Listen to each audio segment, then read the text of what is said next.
Today I'm in a garden that takes resourcefulness to a whole new level, and just wait till you see what is packed into a very ordinary plot. Can you believe this used to be just bare lawn?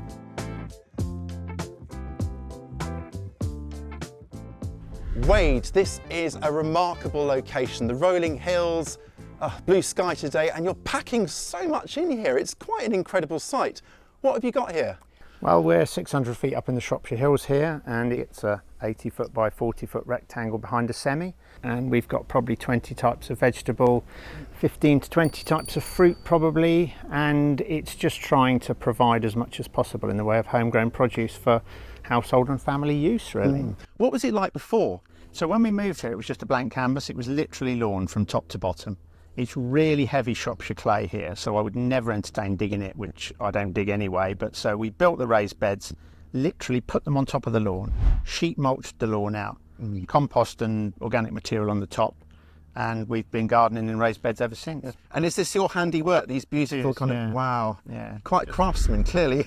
It just makes a nice edge, and it stops the potatoes and other things flopping onto the path, so it keeps it orderly. Yeah, it just looks really attractive. I can see, looking around, there's all sorts of kind of ingenious things here, and you're doing this on permaculture principles. Now, what does that mean exactly? So to me, it's very much about sustainability and reducing your footprint, because I think everything that you grow yourself doesn't have to come from somewhere else. And what I love about this garden is, as you said, it's a relatively normal size, not sprawling, and yet you can see there's just laden with stuff here. Can we go and have a closer look? Yep. And it's saying about permaculture being more sustainable. I see you've got wood chip paths here. Is that kind of chipped on site from prunings? I have a small chipper, and we do chip anything woody that won't compost. And by having wood chip paths, you can walk about without getting muddy, and when it rains, it acts as a bit of a sponge, because I think climate resilience is going to be a really big thing with gardens. And so when it rains a lot, we need to harvest that rain, hold it in the garden for the times when we haven't got as much rain. So. Very good point. And I see you're coupling that with really good mulches here of straw we and like so to on. try and keep the ground covered. I think it's, you don't see bare soil in nature. That's one of the things of permaculture, that you don't see lots of bare soil. So yeah, lots of mulching to keep the moisture in, keep the weeds down. Well, everything's looking very happy and is kind of hot today, isn't it? And we can see it's all kind of zinging and looking fresh. So clearly it's working. Yep. You said just now that you've been here 21 years. Are all these apple trees 21 years then? Or less, yeah. Or less. So the garden falls into three zones really. We're in the sort of orchard meadow zone where the poultry live, and then we've just come out of the vegetable garden, and then we've got the sort of herbs and a little bit of lawn at the top. But it's in three zones in a sort of permaculture sense. But yeah, these apple trees went in between 15 and 18 years ago.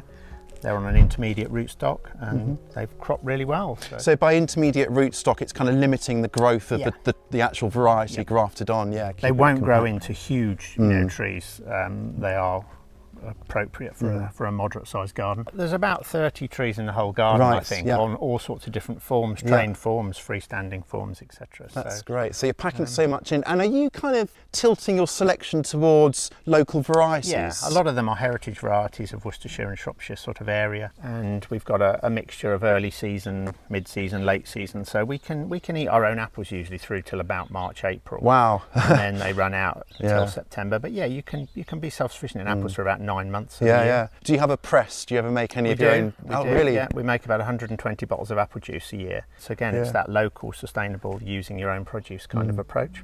And this is such a stunning place to spend time. If you ever get to sit down, I don't imagine you do, but just here with all these oxeye daisies, and it's just idyllic, isn't it? So this is a meadow, so it's daffodils in the spring, and then it's followed by the knapweed and the oxeyes largely, and it's just going over now, really, past its best.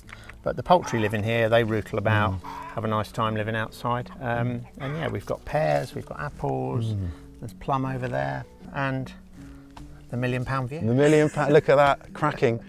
Are there any varieties that are particularly rare or that you're particularly kind of excited about in terms of the fruit here? Well, I have got, because I've got an orchard as well somewhere else, I've got about 110 varieties, and some of those are extremely rare, regional sort of variant local varieties. So yeah, one of my favourites is May Queen, which is an old Worcester apple from the 1870s. That's a lovely apple, really suitable for a garden, really reliable cropper. This is Adam's Permain we've got here. That's a really good eating apple, comes from Herefordshire originally.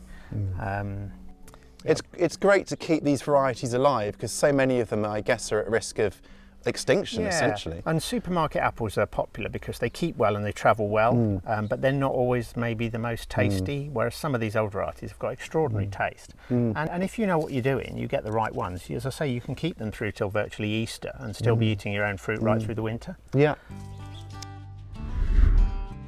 Good to see lots of rainwater harvesting. I noticed some water barrels up there.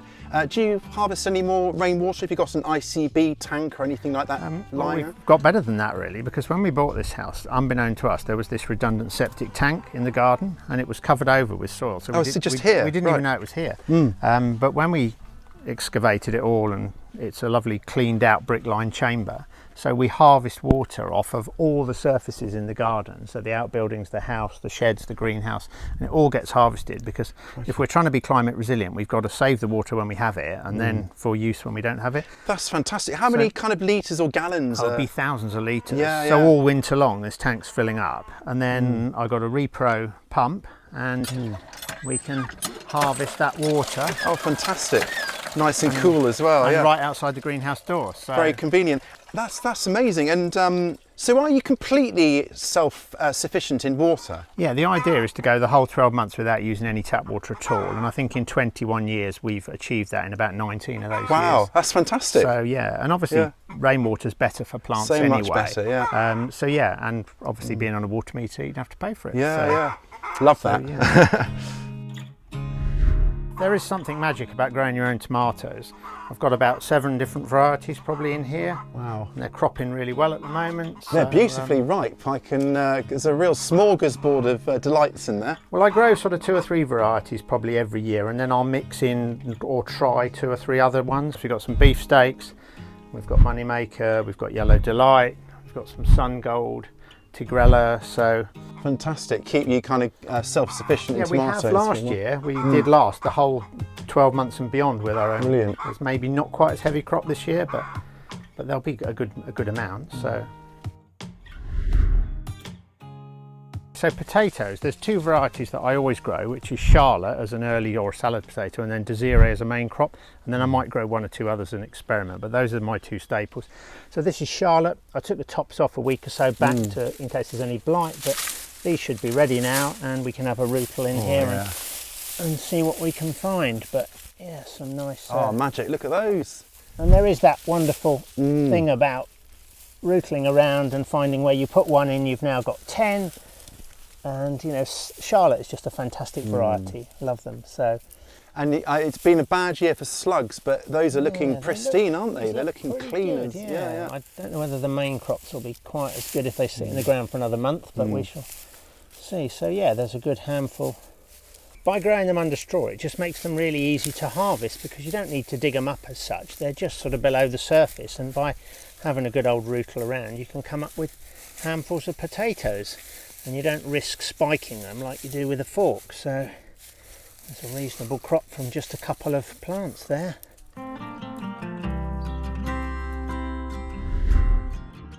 So in terms of fertility, we make a lot of leaf mould. So this is this fresh stuff from summer pruning, and that will rot down. And then in this one we've got last year's, which is turning into some quite nice stuff. It's well on the way now. Leaf mould's great because it isn't full of weed seeds usually, so it makes a really good addition to seed compost, potting on compost, and by the time we get to probably next spring, that'll be beautiful stuff. So everything that we produce by way of prunings, clippings, we try and recycle it all.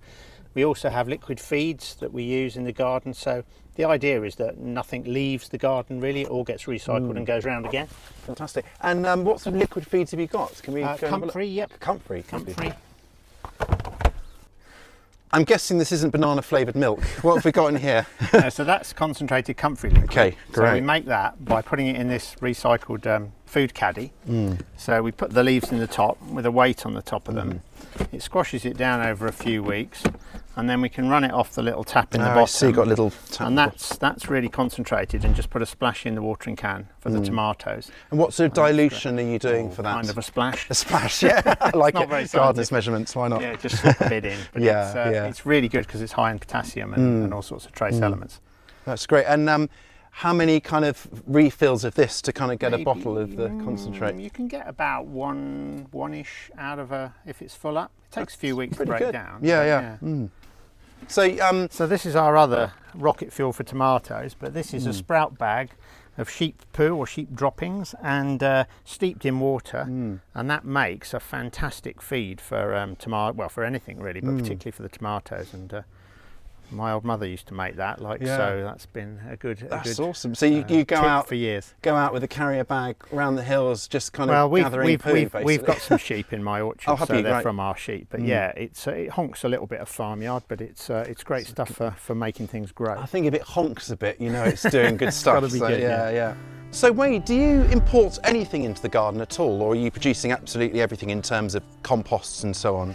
We use a bit of peat-free multi-purpose for seed starting because you just need the sterility. But other than that, no, it's the homemade compost, the leaf mould, lots of organic material as mulch, just to kind of keep feeding the soil all the time. So no, we try to keep that closed loop really. So here we've got pumpkins growing through an apple tree, which is very permaculture sort of thing, but using the tree as a support. Beautiful.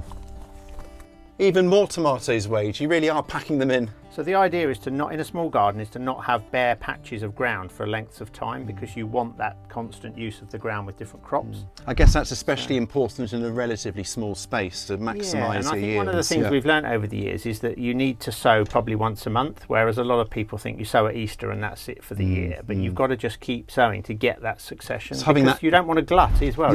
You don't want loads of something that isn't going to keep all in one go. You want it staggered throughout the season. So having that discipline to remember, do you have a sort of reminder or a sort of notebook or something? I do try and keep a garden journal, and that's really useful because you can write down what cropped and what you sowed on what date, and then in other years you can compare it and see how the seasons have changed and things. But the greenhouse is fantastic because at 600 feet here in the hills, this just gives you that extended season that you wouldn't get without it. So yeah, greenhouses are great. However much money you spend on a greenhouse, it's always a great investment. Absolutely.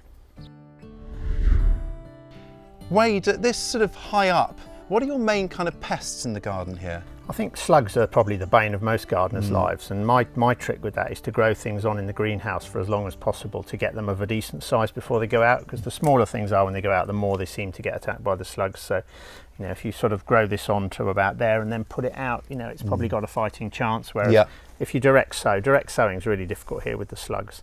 It's a bit of a faff, that extra step, but it guarantees that they'll pull through. It just does a way of trying to get around the slugs, which this year have been very bad. Same in my garden, don't worry, it's been a nightmare, hasn't it? It's been a very bad slug yeah. I'm noticing a lot of repurposed and recycled stuff here, Wade, man after my own heart, like your sort of arches here for your covers, and this looks like a pallet collar here. Yeah, I'm big into using sort of upcycled or recycled materials, because I think one of the things I've always liked about gardening is you don't need a lot of money. It's a great social leveller, and if you ever visit allotments, they're wonderful for innovation. And we've got, as you say, lots of things that cost virtually nothing really, and the raised beds, the pallet collars. This cloche used to be a shower cubicle in a previous life. Oh, amazing. So it was going in a skip, and I just thought, that's far too good. That's a space age sort of cloche. That's a good piece of, it does look space age. That's a good piece of glass there. That's been great, and it gives you that extra capacity in the spring when there's lots of things in trays as well, and now it's got butternut squash growing in it. Yeah, they'll love that extra warmth. And I'm noticing you're kind of like bottles, plastic bottles there for popping over things and the frost. Mini cloches for getting things going in the spring, or just protecting things from the birds sometimes. But yeah, that is one of the great things. You can just garden out of a lot of what other people throw away, really. One thing I'm noticing is you've got quite a few unexpected things for being quite high up. I've seen grapes, there's an olive tree down there. Now these guys, apricots. Yep, apricots are 600 feet in the Shropshire Hills, but it's quite a sheltered spot here, and this is a variety called All Gold, which seems to do quite well. It's been there for many years. And yeah, who'd have thought apricots in Shropshire? So yeah, they're just... It's just falling off the tree there, isn't it? It's perfectly right. Yeah. Look at this. This has to be the best looking bug hotel I've seen. Wade, what a stunner. And you've even done a little sedum roof with it as well. It's gorgeous. Well, my daughter made this as our school holiday project some years ago, but yeah, there's all sorts of things living here, probably solitary bees, spiders, all kinds of things, which hopefully are coming out and doing some pest control for us. So yeah, a bug hotel is a great addition to any garden with the current emphasis on biodiversity. It's great. I see you've obviously got things like the fennel flowering up there and got all the sort of hoverflies that will help predate pests. And I'm guessing your ducks as well, you let them out? Yep, we've got the 2 ducks, Lucy and Plum. They're Muscovy ducks, so they come out. They live in the orchard area in the summer, but in the winter I just let them in here and they can rootle about in the raised beds and hopefully eat lots of slugs and things. So, that's brilliant. So once the sort of summer crops are done, they get released, they do a kind of a sweep of the ground and cleanse it. Duck tractoring, I think they call it in permaculture. But yeah, I like the ducks. There's something great about having animals in the garden. They just add another dimension to the garden. I love the fact you're kind of, this might have been on the compost heap, but you're kind of giving all the kind of gone over lettuce to your ducks and chook here, and that's a great thing. Nothing's wasted, is it? Yeah, they really like a bit of greenery and it's probably really good for them, and it's converting what would otherwise be waste into eggs, hopefully. But I like the ducks. They're great characters to have in the garden. Aren't they? And, yeah, Muscovy's the sort of classic permaculture duck, but I do like them. I am loving these step over apples. They are beautiful, and I love the fact it delineates the space. Yeah, it was a Victorian concept really to sort of ornamentally edge vegetable gardens and things, but it's also a great way of having apples in a small garden. Lots of people say, I haven't got room for an apple tree, but actually everyone's pretty much got room for an apple tree. It's just finding the right one for your space. That's right. These are great. They'll crop quite well and you literally can step over them. That's why they're so cool. And looking at the lawn in front of us here, I'm noticing these telltale sort of tic-tac things here. I'm guessing you're not mowing this. Are this the guinea pigs by any chance? We have 8 guinea pigs who mow the lawn for us, so I literally don't have to mow this at all. We just move them around every day in their little runs. And yeah, they have a nice life outside and mow the lawn for free. Mow the lawn for free and fertilise it as well, yeah, brilliant. At the same time, yeah. Everywhere we turn, there's something that's been repurposed or made from scratch. There's that toilet cistern over there, and now this beautiful arch here. And you know, you're saving so much money and so much kind of resources by kind of rescuing things and making them yourself. It's just stunning too. Yeah, well, I think it comes back to that thing that you don't need a lot of money to garden, and if you're a bit innovative, you can make all sorts of things. So these are some branches off a yew tree, so it's timber that'll last for years. This is an apple called King of the Pippins that's been trained right over the top and down the other side. The autumn fruiting raspberries are growing up through it. There's a gooseberry growing up the pole here. Oh, yes. And then there's cordoned apples, 3 cordoned apples going that way as well. So yeah, you can fit a lot into a small space, and you know, give it a few months, these will be really nice eating apples on here. And I love the way these kind of trained fruits are kind of breaking up the space. There's lots of like little rooms in the garden, nooks and crannies. It really invites you to explore. Well, you often hear on garden design programs, they talk about this idea of having rooms and walking from one. So that's sort of what I've done, I suppose. I've got the arches, and you can, and it is a small garden, but you can't see it all from any one place. So it invites you to wander around and look through the arches and around the corners and see what's going on. Okay, so I graft my own apple trees, which is very satisfying. So this tree I grafted about 15 years ago probably, and it would have started life like this. This is one I grafted in February this year. Oh wow. So I'll put this little piece here on, and it's grown about 18 inches so far. But it's very satisfying to take a cutting off one tree, get a rootstock, and you kind of like bandage it together to kind of hold it in place. You splice. It's a splice cut that you then, like as you say, bandage up, and it's amazing that a piece of one tree will fuse and grow on the roots of a different tree. That's top level gardening, that is, I reckon, grafting. It's very satisfying, and it's incredibly economical because the rootstock's a couple of pound, and get a cutting off your friend's tree, and you've got really cheap apple trees. But yeah, so that's the biggest tree in this garden that I actually grafted myself. Wow. Your pond here, Wade, any wildlife in here? Well, there are frogs and newts in there. I don't know if you can see any today, but hopefully they're part of the pest control cycle of coming out at night and eating a few slugs and things. But yeah, it is amazing. Water in a garden of any size will just draw in wildlife, and that had frogs in it within probably 18 months of being put there originally. So if you build it, they will come. They will come.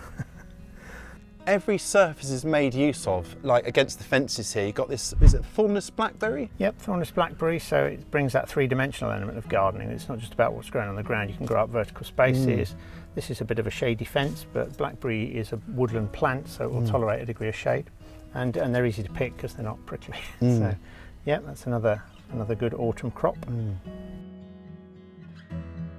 What I'm loving about this space is it's relatively small, but there's so much in here. And for people that want to find out more about Wade's ideas, he's got a book which I will link to down below. Wade, you've been a real star today. I've loved following you around. I know everyone will have enjoyed it too. And Wade, what a stunning basket of produce we've harvested today. Some real beauties in there. Thanks for having us along. It's been an absolute pleasure. Thanks for coming, and hopefully it shows that you can grow a lot in a very small garden